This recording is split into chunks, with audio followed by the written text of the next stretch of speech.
നട്ടുച്ച നേരത്ത് കിണറിന്റെ തീരത്ത് വെള്ളത്തിനായി ഞാൻ കാത്തിരിപ്പു നാരി ഒരു പാത്രം ദാഹജലം നീ എനിക്കു നൽകൂ.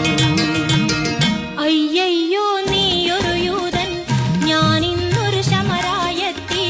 ഞാൻ കോരിയ വെള്ളം തൊട്ടാൽ തീണ്ടലില്ലേ?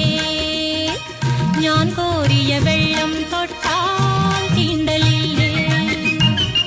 അറിയുന്നില്ലേതും നീ എന്നോടു നീ ചോദിച്ചാൽ ജീവന്റെ ജലം കോരിത്തരുമല്ലോ ഞാൻ. ജീവന്റെ ജലം കോരിത്തരുമല്ലോ ഞാൻ.